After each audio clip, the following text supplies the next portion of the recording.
Hey guys, it's your boy M.K.S here, back in another video. I've been thinking about this for quite a while, but finally got around to actually making a video after sleeping too much and whatever. I tried to take a few notes on some of my plans, but anyway, I've been overthinking as often do.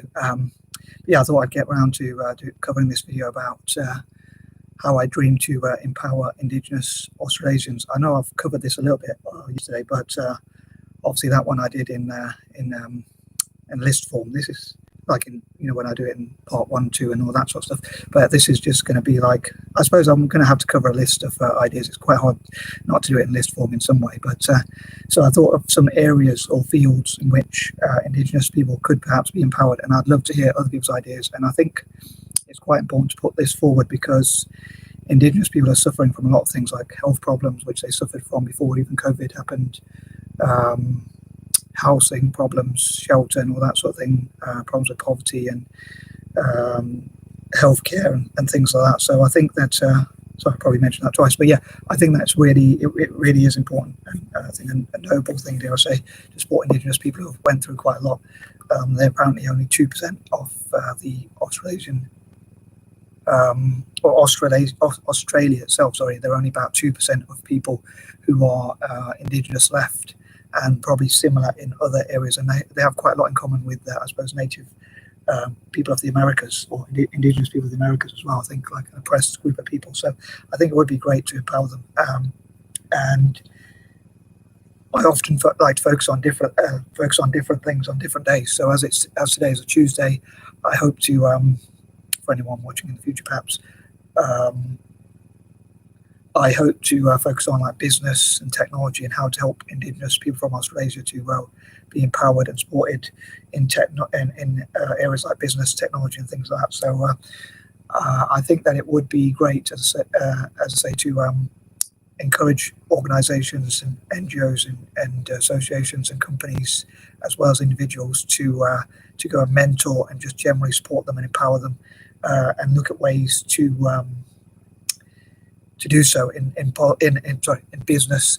Today I would focus on business and technology. So I'd love to hear ideas about how people can do that, and like maybe donate PCs and laptops and training materials, books and things like, help them to get online and access online so that they can be empowered through learning and things like that, and also like business tips on business, and maybe like people can have special ways to mentor people during these COVID times. Obviously it'll be difficult to do in person, of course, but maybe online. Again, it'll be difficult if they're not somebody online, but it'd be great to donate laptops and PCs, laptops, even if it's like old PCs and laptops, as long as obviously they work, and like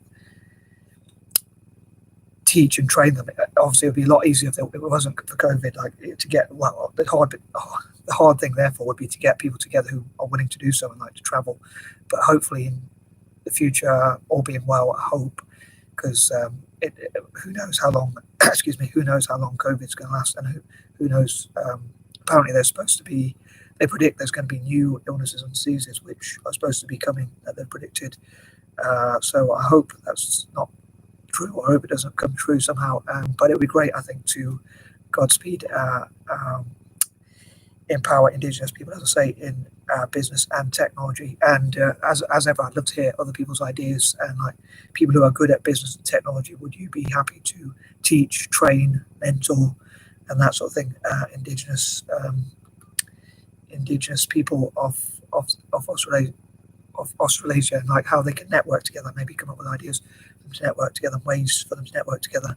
And yeah, I think it'd be excellent in the future to see as many Indigenous people in business as possible. And it's as I said before, like, this is a rather controversial idea of mine, but it'd be great to see like 10% of property and land ownership be set aside for Indigenous Australasians, and like ways where they can have legal rights to have housing, and perhaps a lot of things that happen for Indigenous or Native, whichever term you prefer, Americans or people of the Americas, could be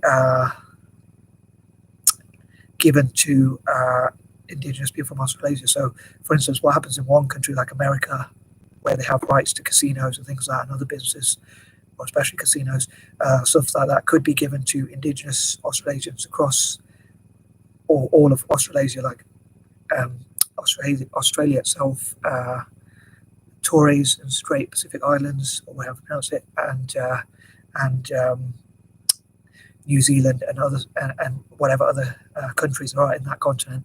And I think it'd be great also, come to think about, just remembered, like, to see Indigenous representation on TV shows like Home and Away or Neighbours. I don't really watch soaps myself, but I think it'd be great to see like TV shows where Indigenous people from Australasia get to talk about, like, get a representation which is a fair representation of their culture. So they're not like caricatures, but they're actually a part of it, or even supported to write their own TV shows as well, and like to learn about banking and inventing things, investing, and things like that. So I'd love to hear what areas you think Indigenous Australasians could be empowered, and what sort of ways they could be empowered by. And I think if we come together, we can really support them. And I hope people of colour around the world, especially, not just people of colour, but especially people of colour, or whoever else wants to support them, will come together to share ideas and network together. I think that covers everything for now. I hope I didn't forget anything. But maybe if I did, I can cover that next week or some other time. So I'm out. Peace and love.